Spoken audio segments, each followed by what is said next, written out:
오늘은 마침 얼마 전에 저 파푸아뉴기니 그 강진수 선교사가 찬송을 보내왔어요. 그래서 이거 한번 언제 좀 여러분하고 같이 좀 들었으면 좋겠다 생각했는데 마침 오늘 우리 그 찬송을 성가대 찬양으로 대신하도록 그렇게 하겠습니다.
오늘 저는 사도 베드로의 편지, 첫 번째 편지를 가지고 거듭나 산 소망을 가지고 거듭나서 산 소망을 가지고 제목의 말씀을 드리도록 하겠습니다. 제가 지난주에 여러분들에게 그 메시지를 보내드렸는데요. 한 번쯤 이렇게 여러분 노트에다가 써보시라고. 그거는 이게 계획했던 어떤 그런 그 목회 프로그램 그런 게 아니고 제가 그 글을 이렇게 대하고 읽으면서 그 내용이 물론 복음인데 어쩌면 이렇게 참 소중할까 이런 생각, 또 우리 인류에게 있어서는 예수님의 수제자인데 그분이 쓰신 편지라고 그러면 그 의미적인 그 가치가 얼마나 크겠나 이런 생각이 얼뜻 들어서 저도 이 베드로서를 써가고 있습니다만은 여러분들이 한 번쯤 써보시면 좋겠다. 왜냐하면 찬찬히 보게 되니까. 그리고 그 말씀을 뭐 얼만큼 우리가 이해하느냐는 거는 둘째 치고라도 우리가 마음 깊이 진지하게 생각하는 그런 기회가 되겠다 그런 생각 때문에 보내드렸고, 그 다음에 이어서 이제 우리 이사야서가 또 이제 시작이 되는데요. 이사야서는 지금부터 2700년 전 글이니까 상당히 우리나라 옛날 같으면 뭐 얼마나 오래된 얘기입니까 이게. 그래서 단어도 좀 어렵고 문맥도 이게 좀 복잡하고, 그래서 여러분들이 하시기를 원하신다? 아니, 여러분들이 하시면 좋겠지만 아무튼 좀 쉽게, 그리고 제가 좀 정리해서 이렇게 조금씩 정리해가지고 여러분들에게 보내드리면 여러분들이 한번 써보시도록 그렇게 권해드리고 싶습니다. 성경을 쓴다는 거. 유대인들에게는, 지금 유대인들이요, 가장 그 성경 중에 귀중히 여기는 성경, 많이 보는 성경은 신명기와 이사야서입니다. 이사야서. 아주 선지서 중에서 귀한 성경인데 한번 그렇게 하시면 좋겠다 생각이 됩니다. 이 베드로 전서는 그 어려운 시대, 어려운 시기에 기록이 됐습니다. 그 유대인들로 하여금 핍박이 있고 또 로마인들로 하여금 박해가 있고, 이게 표현도 그렇게 돼 있죠. 흩어진 나그네 그랬거든요. 그럼 뭐 신앙 때문에 그냥 막 또 이스라엘의 멸망으로 인해서 다 흩어져 가지고 사니, 나그네로 사니 그들의 그 어려움들이 얼마나 크겠습니까? 그런 가운데 기록이 되어졌는데, 아마도 이 기록 연대는 바로가 아니죠. 네로 황제의 그 64년도에 박해 이전에 직전에 쓰여지지 않았나. 막 극한 박해 이전 그 박해 속에서. 그렇기 때문에 이 그리스도인들이 이러한 사도들의 말씀을 받고 용기와 힘을 내서 그 모든 박해를 다 이겼다라고 생각이 됩니다. 그렇지 않고서야 뭐 이길 수 있는, 뭐 그들이 박해를 당하는 거는 십자가에 달린 채로 기름을 부어가지고 불태워서 그들이 연회를 하는 그 연회 장소에 횃불로 사용했다니까요. 그래도 예수님을 부인하지 않았으니까.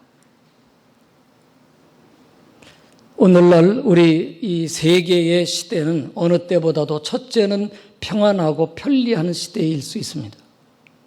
그러나 또 한편으로는 저변에, 아니면 지금 회오리처럼 몰고 있는 이러한 코로나, 이러한 위기를 통해서 가장 위축된 그러한 특별한 상황일 수도 있습니다. 한편으로 보면 평안하고 편리하고, 또 한편으로 보면 특별히 두려움과 위기가 지배하는 그런 시대입니다. 이럴 때에 우리들이 이 베드로전서 모든 서신이 다 그렇습니다만은 그런 측면에서 볼 때 더욱이 의미가 있다, 그런 생각이 됩니다. 이 사도 베드로께서는 편지를 쓰면서 먼저 그렇게 얘기를 합니다. 예수 그리스도의 아버지 하나님을 찬양하라 그래요. 그래서 가만히 이렇게 읽으면서 그냥 형식으로 하는 걸까?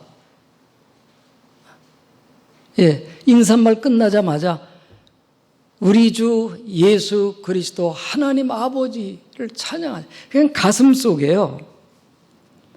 하나님의 그 사랑에 대한 그 감사, 그 사랑이 십자가로 나타난 그 십자가의 그 구속의 은혜, 이게 가슴에 가득한 거예요. 그러니까 하나님을 찬양하고 싶은 거예요.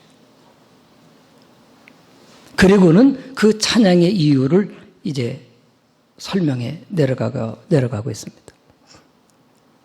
그래서 뭐 바로 하나님의 그 사랑과 은혜를 설명하는데, 죄로 죽었던 우리들을 하나님의 자녀로 다시 태어나게 하셨대요.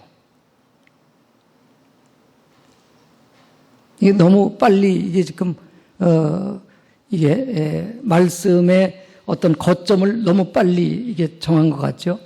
죄로 죽었던, 그래요. 근데 창세기 3장에 처음부터 우리 인간 구속사를 얘기하면서 죽은 우리 인간에 대한 설명하거든요. 다시 태어났대요. 죽었으니까 다시 태어나죠. 거듭났다라고 표현하고 있죠. 그래서 죽었던 우리를 살려 다시 태어나게 하셔서 우리에게 살아있는 소망을 주셨대요. 그 살아있는 소망은 하늘에 간직한 것이래요. 다시는 썩지도 않고 쇠하지도 않고 시들지도 않는 살아있는 소망이라는 거예요. 물론 그것은 천국과 또 영생이죠. 그런데 그것은 그냥 얻어진 게 아니고 하나님의 사랑으로 말미암아 하나님의 사랑이 기인해가지고 예수 그리스도의 죽음과 부활로 되어진 거라는 거예요. 그러니까 우리들이 천국 가는 게 뭐 돌을 닦아서 가는 게 아니죠. 하나님의 영원한 사랑으로부터 시작이 돼가지고 예수님의 십자가의 그 죽음, 그리고는 그 부활의 그 능력으로 우리들이 그것을 받아들였기 때문에 우리가 다시 살아나게 됐고 우리는 소망을 갖게 됐다는 것이죠. 그리고는 소망이 우리들에게 주어졌는데 이 소망의 성취의 때까지, 다시 말하면 우리가 다시 부활해서 예수님이 재림할 때 우리가 다시 성취될 텐데 그때까지 하나님의 능력으로 하나님이 우리를 보호하신다는 거예요. 그러니까 하나님의 구원은 완벽해요. 뭐 우리들이 못나면 어떻고 약하면 어떻고 죄지면 어떻고, 아니 그건 말이 안 되죠. 그러나 하나님이 하시는 일은 완벽한 거예요. 뭐 약해도 허물져도. 제가 이번에 그냥 무심코 좀 이렇게 적어봤어요. 저의 그 어떤 영적 상태. 그랬더니요, 제가 예수님 안 믿을 때 저에 있었던 게 지금도 그대로 있더라고요. 그대로. 육신의 정욕을 제어하라 그랬거든요. 그래서 지금 제가 제어하는 거죠. 성령의 은혜로 제어하는 것 뿐이지만 제 속에 있었던 것이 그냥 그 어떤 요소들이 그대로 있더라고요. 그래서 우리 교육자 직무 예배 때 제가 고백을 했어요.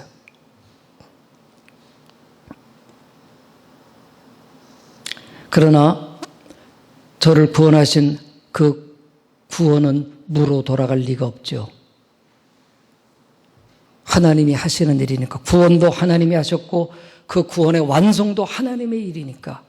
그래서 우리는 저 천국에서 하나님께 찬양 영광 돌리게 되지 않습니까? 그리고는 이제 먼저 결론부터 말씀을 드리는데요. 그러므로 그래요. 그러므로 너희가 이 세상에서 당하는 그 어떤 환난으로 인하여 잠깐 근심하게 되지 않을 수는 없으나 그래요. 세상에 여러 가지 환난, 세상에 여러 풍파가 있기 때문에 우리들이 고난을 당하지 않을 수 없죠. 더욱이 예수님을 믿는 경건하게 살고자 하는 자에게는 고난이 있다 그랬는데 신앙을 지킨다 그러면 얼마나 고난이 많겠어요. 그런데 그거를 뭐라고 표현합니까? 잠깐 세상의 근심이라고 표현하죠. 이 인생이 길긴 길지만 또 어떻게 보면 또 짧아요. 20에서 그냥 정신없이 그냥 살자는 게 30, 막 소망을 갖다는 거예요. 40, 뭐가 꺾이네. 50, 근데 60, 덕덕. 그 다음에 이제 70, 80. 잠깐 근심하게 되지 않을 수는 없잖아. 물론 근심 속에서만 살겠습니까? 근심이 많고 걱정이 많고 두려움이 많고 어둠이 많을수록 그분 더 매달리고 의지하니까 그분의 사랑 더 많이 느끼고 깨닫고 누리고 경험하고 너희가 그리스도의 그 은혜를 맛보았으면 그리하라. 맛보는 거죠. 그래서 하나님은 이 시련을 통해서 예수님의 보혈로 우리를 씻으시고 우리를 구원하신 이후에 우리를 거듭나게 하신 이후에 우리가 성숙하게 하기 위해서 그래서 그렇게 표현합니다. 불로 연단해서 보석으로 만들어진 금보다도 더 귀하여 우리들의 믿음이 금보다 더 귀하여 그리스도께서 나타나실 때 칭찬과 영광과 존귀를 얻게 하려 함이니라. 하나님이 왜 이렇게 금붙이를 땅에다 이렇게 그냥 놔두지 않으셨을까요? 금붙이를 왜 나무에다가 열매처럼 맺게 하지 않으셨을까요? 제가 생각해 봤어요.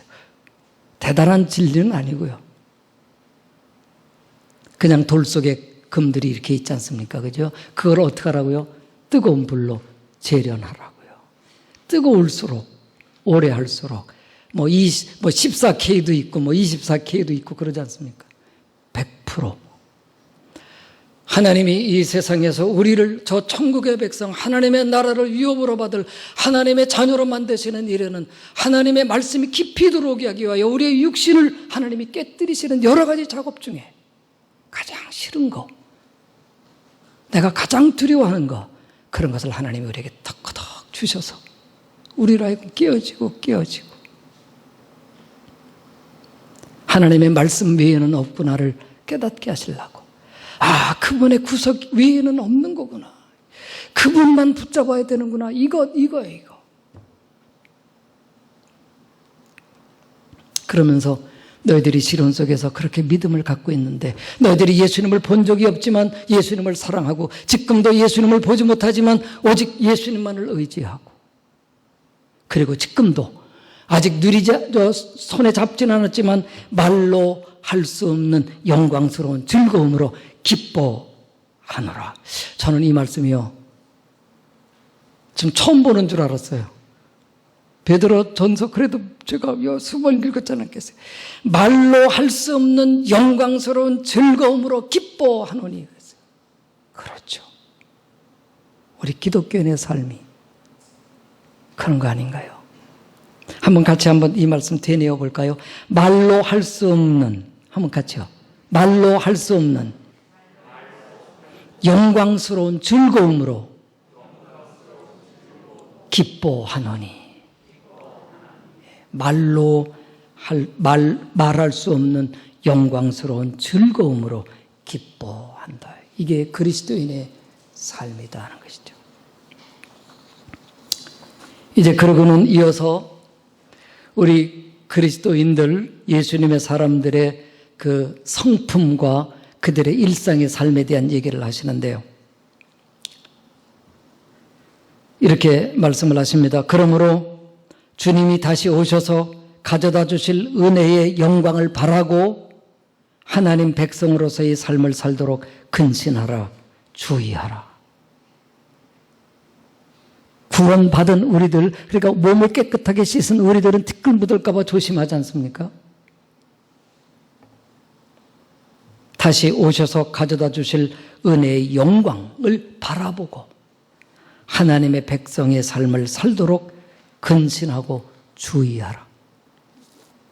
그런데 그것이 대표적인 주제가 거룩 그리고 사랑이라는 거예요. 우리가 늘 대하는 것이죠. 우리의 아까도 제가 저희 그 속에 있는 죄들을 쭉 생각을 해보니까요, 이거 완전히 이게 성자가 이 땅에서 성자가 되기는 어렵고, 그러나 육신의 정욕, 세상의 욕망 이런 것들을 벗어버리고, 그리고는 우리를 부르신 거룩하신 하나님처럼 모든 행실에 우리들이 거룩하라 그래요. 그러니까 수준이 너무 높죠. 우리가 하나님이 우리를 거룩하라고 하실 때 사람들의 욕구에 맞춰 거룩할 필요도 없고 할 수도 없죠. 그래서 하나님은 우리들에게 사람들의 그 어떤 요구에 맞는 거룩이 아니라 구속함을 입은 하나님의 백성, 이렇게 표현하고 있죠. 순결하신 어린 양 그리스도의 보배로운 피로 헛된 행실에서 속함을 받았기 때문에, 순결하신 어린 양 그리스도의 보배로운 피로 헛된 행실에서 속함을 받았기 때문에 우리에게 거룩하라 그래요. 그분을 따라서. 그리고는 두 번째로는 사랑하라 그러죠. 이제 너희들이 하나님의 사랑을 받았기 때문에, 진리를 순종하는 자들이 됐기 때문에 형제들을 사랑하는데 마음으로 진실이 사랑하라 그래요. 마음으로 진실이 사랑하라. 제가 사랑에 대해서는 길게 설교할 수 없는 사람이라고 지난번에 말씀을 드렸는데, 우리 고린도전서 13장에 보면은 그러죠. 예배 때도 사랑으로 모든 은사를 활용하고, 그러니까 사랑이 아니면 헛되고 사랑이 아니면 유익이 없고 아무것도 아니고, 사회생활에서도 사랑하고, 가정에서도 사랑하고, 일상의 삶 속에서도 사랑하고, 사랑의 정신이 흘러가도록. 그래서 제가 그렇게 이걸 어떻게 설명해야 되나 설명할 길이 없어요, 제 자신으로서는. 그래서 이렇게 써놨죠. 폐이론하고, 사랑은 주님의 자비가 필요한 사람에게는 우리가 대신 자비를 행하려고 하고, 주님이 용서하셔야 될 만큼 죄를 지은 사람은 우리들에게 잘못한 사람을 우리가 용서하고, 사회적으로 잘못한 사람 우리들이 중보기도 해주고, 아무튼 진실로 사랑하라 그래요. 그리고는 이제 오늘 읽은 그 내용, 그 2장 9절인데요. 마지막으로 왕 같은 제사장으로 살으라는 요 세 번째 교훈의 말씀인데, 아마 이 말씀이 베드로 전서의 중심적인 주제가 아니겠나 그런 생각이 듭니다.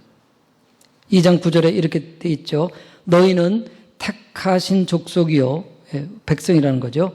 그 다음에 왕 같은 제사장들이요, 그 다음에 거룩한 나라, 세상 나라하고는 달리 거룩한 나라요, 그 다음에 하나님의 소유된 백성이다 그랬어요. 그러니까 하나님의 거라, 하나님의 자녀다 뜻이죠. 이렇게 하나님이 우리를 새로운 하나님의 백성으로 삼으신 것은 우리로 하여금 어두운 데서 불러내어 그의 기이한 빛에 들어가게 하신 이의 아름다운 덕을 선포하게 하려고 그렇게 하셨대요. 그냥 우리들만 천국을 그냥 주시는 걸로 끝나는 게 아니고, 영생 주시고 그냥 그게 아니고, 윤리 도덕적으로 거룩하고 아니면 어떤 사랑의 그런 삶을 칭찬받을 만한 삶을 살게 하려고 그런 게 아니고, 우리로 하여금 이렇게 새로운 삶을 살게 하신 것은 우리를 어두운 데서 불러내어 하나님의 기이한 빛에 들어가게 하신 이의 그 아름다운 덕을 드러내게 하시기 위해서 우리를 그리 하셨다는 것이죠. 여기 왕 같은 제사장이라는 말씀을 좀 더 드리고 싶은데요.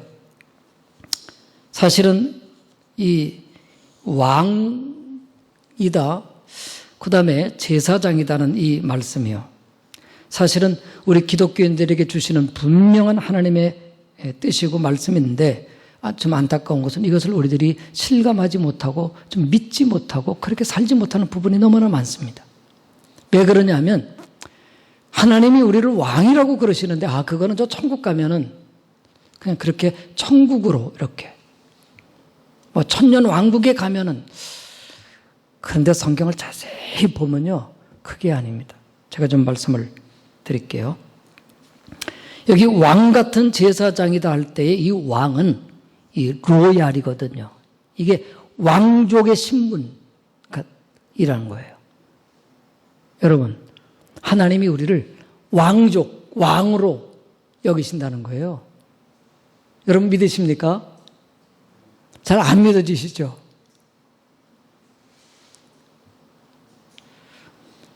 하나님이 우리에게 이 왕 같은 존재로 삼으셔서 왕의 위엄을 갖추라는 거예요.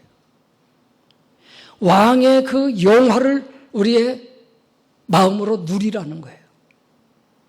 왕의 권세를 행사하라는 거예요. 왕으로서의 자유의 극치를 누리라는 거예요. 여러분, 이 왕이라는 것을 생각하면 우리 창세기 하나님의 천지를 창조하실 때 우리 인간을 처음부터 뭘로 만드셨어요? 다스리는 존재로 만드셨거든요. 왕으로. 그래서 1장 25절에 이렇게 말씀하셨어요. 우리가 사람을 만들고 그들로 모든 것을 다스리게 하자 그랬어요. 그러니까 우리 인간이 모든 만물의 왕이에요. 그런데 곧바로 어떻게 됐습니까? 3장에 내가 네게 먹지 말라 한 나무의 열매를 먹었은 즉 땅은 저주를 받고 너는 네 평생에 수고하여야 그 소산을 먹으리라. 너는 흙이니 흙으로 돌아갈지니라. 하하. 죽음의 종이 되어버리고 말았어요. 모든 만물을 다스리는 왕이었던 우리 인간이 죽음의 지배를 받고 죽음의 종이 되어버리고 말았어요.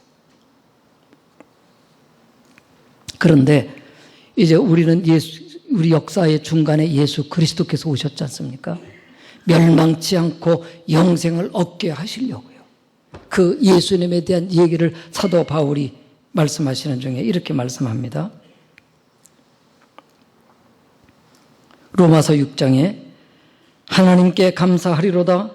너희가 본래 죄의 종이더니 너희에게 전하여 준 바 이 복음을 순종하여 죄로부터 해방되어 의의 종이 되었느니라.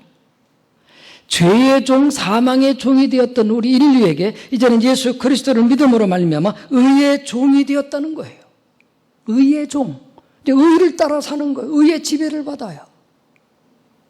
전에는 죄의 종이 됐기 때문에 죄가 이끄는 대로 살았거든요. 어쩔 수 없어. 그냥 이렇게. 그런데 이제는 우리가 씻음받고 거듭나고 성령의 은혜와 능력과 하나님의 말씀의 가르침을 받아서 이제는 의의 종이 돼서 의의 힘을 가지고 살아요. 의의 지배를 받아요. 또 이렇게 해서 로마서 5장 17절에 이렇게 말씀합니다. 한 사람의 범죄로 말미암아 사망이 왕노릇하였은즉 더욱 은혜와 의의 선물을 넘치게 받은 자들은 한 번 예수 그리스도를 통해서 생명 안에서 왕노릇하리로다. 이제는 생명 안에서 왕노릇해요. 생명을 누리고 생명을 행사하고 생명을 전하고 생명을 기뻐하는 이 일에 이제는 우리들이 왕노릇한다는 거예요. 이제는 생명의 왕이 됐어요. 성경에 왕이라는 단어가 상당히 많이 나옵니다. 제가 이 왕노릇한다는 이 개념이 참 궁금해가지고 이게 뭐지? 신학교 다닐 때 이게 뭐야? 목회하면서도 이게 왕노릇한다는 말이 뭐지? 그래서 전에 우리 서광지의 그 성구 해설란에 보면은 제가 다시 찾아봤어요. 31번에 제가 기록을 해놨더라고요.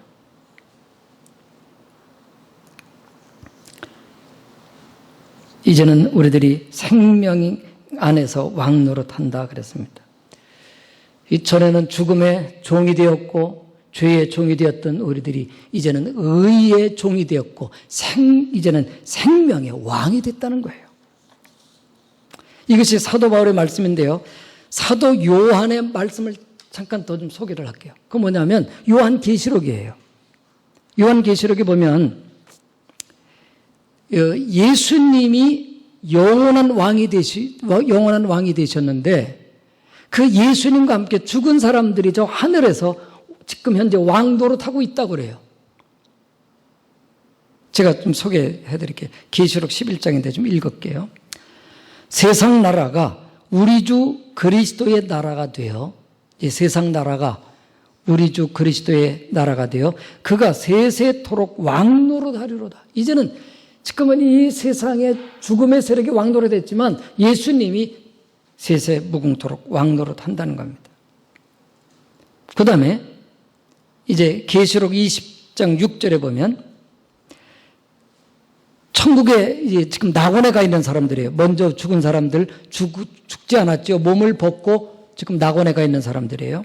그들이 하나님과 그리스도의 제사장이 되어 1000년 동안 그리스도와 더불어 왕 노릇하리라. 지금 낙원에서 우리보다 먼저 믿었던 사람들이 낙원에서 지금 왕 노릇하고 있는 거예요. 이게 하나님의 원리예요. 그게 구원이에요. 아담 때에 잃어버렸던, 아담 때 가지고 있었으나 잃어버렸던 그것이 회복되는 게 구원이고 그것이 바로 왕 노릇이라는 거예요. 그 다음에 22장 5절입니다. 다시 밤이 없겠고 천국이에요. 등불과 횃불이 쓸데없으니 이는 주 하나님이 그들에게 비추심이라. 그들이 세세토록 왕 노릇하리로다. 그들이 누가? 천국에 있는, 이제는 낙원이 아니라 천국에 있는 사람들이 세세토록 왕 노릇한다는 거예요. 이게 구원의 완성 아닙니까? 그러나 한 구절 더 소개해 드릴게요. 계시록 5장이에요. 이제 보세요. 우리들이 이 땅에서 왕 노릇한다는 거예요. 일찍이 죽임을 당하사 사람들을 피로 사서 하나님께 드리시고 그들로 우리 하나님 앞에서 나라를 이루시고 제사장을 삼으셨으니 우리로 하여금 나라를 이루시고 제사장을 삼으셨으니 우리들이 땅에서 왕 노릇하리로다. 우리들이 이 땅에서 왕 노릇한다는 거예요. 사랑하는 여러분, 이제 제 설교 마지막까지 왔습니다. 하나님은 우리들에게 거듭나게 하셨어요. 그래서 하늘의 소망을, 산 소망을 주셨어요. 그리고는 저 천국 가는 날까지 우리를 보호하셔요. 그래서 우리들이 여러 가지 어려움, 환난을 만나면서 우리들이 이 땅에서 근심하지 않을 수는 없어요. 그러나 하나님 우리를 정금같이 빛나게 하셔요. 그래서 우리들이 이 땅에 사는 동안 우리는 거룩해야 되고 우리는 사랑해야 돼요. 그리고는 또 한 가지는 왕같이 살아야 되고 제사장같이 살아야 된다는 거예요. 왕의 위엄을 가지고요. 하나님은 자녀예요. 왕적 존재로서요. 그 위엄을 갖추라는 거예요.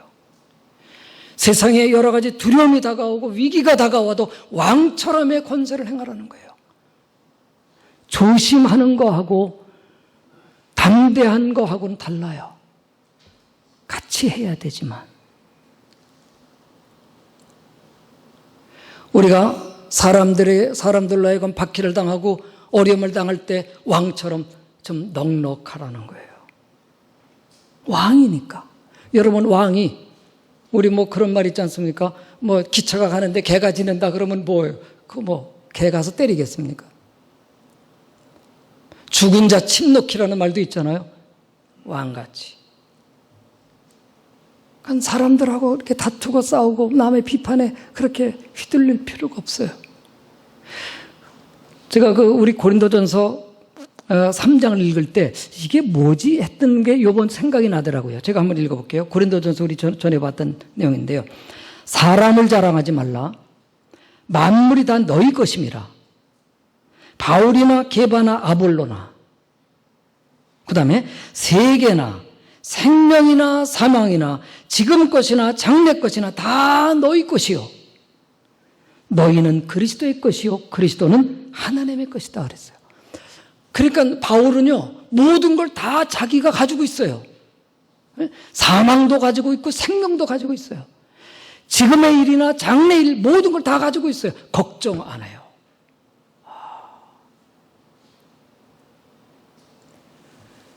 우리가 이 베드로서를 보면서 하나님이 우리들에게 주신 이 구원, 우리에게 완성되어질 저 하늘의 나라의 하늘나라의 영생의 상속 받은 자로서 이 땅에 살아가는데 왕처럼 담대하게 살고, 제사장은 하나님 가까이 나가서 하나님과 교제하는 거, 그죠? 제사장이 그러잖아요. 백성들의 대표로서 하나님께 가까이 나가요. 제사 드리면서 하나님과 교제해요. 그 다음에 백성들을 주님께 인도해서 대신 제사 드려요. 그죠? 대신 기도해주고, 대신 그들의 영혼을 살리는 일에 복음을 전해주고, 대신 하나님의 사랑을 전달해주고, 그게 제사장이에요. 왕같이 담대하고 제사장처럼 사람들을 섬겨 살라. 오늘 이 사도 베드로의 이 말씀이 우리들에게 그대로 이루어지고, 이 말씀이 우리들의 영원한 복이 되시기를 주님의 이름으로 축원합니다.